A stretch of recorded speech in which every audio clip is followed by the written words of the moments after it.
some of the things that the researchers at MIT are telling us today about shifting demographics, the impact of technology, and shifting lifestyles, and how that may impact our business going forward. So the MIT AgeLab is made up of about 40 researchers up on MIT's main campus, just across the Charles River in Cambridge, Massachusetts.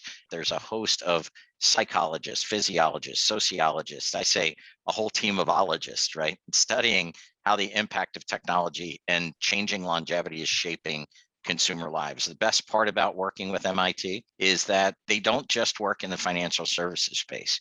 In fact, I probably learned more about our business from listening to other industries and how they're adapting. The single largest client of the MIT AgeLab is the auto industry. There's hardly an automaker that isn't working with MIT, not just on autonomous driving. So some of you today probably drive automobiles that have reverse monitoring systems, blind spot warning systems, smart headlights, automatic braking, and the like.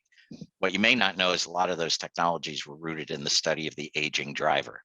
But the other thing we noticed is that I don't know if any of you have ever had to experience this, but what's a good way to have the conversation with mom or dad about when it's time to give up the keys, right? If you've ever had that conversation, it's something nobody wants to do. Medical doctors don't want to do it. Kids don't want to do it.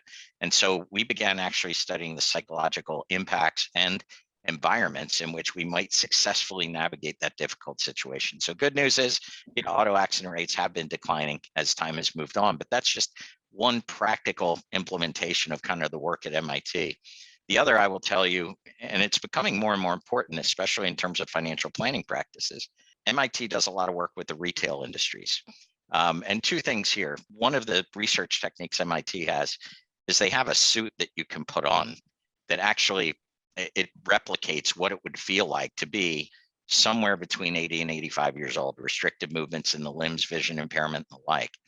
We use this with retailers to kind of shape the customer experience. So for example, CVS is a member of the MIT AgeLab, and the executives were curious a few years ago about how to redesign their stores to accommodate an aging US population.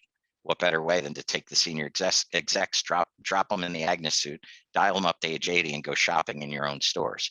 So as you go to reach for that high volume item on the top shelf and you can't quite get there, or you try to kind of shrink down to pick up that thing on the bottom shelf, they redesign their shelving, they redesign store layouts. So the research they're doing is having practical implications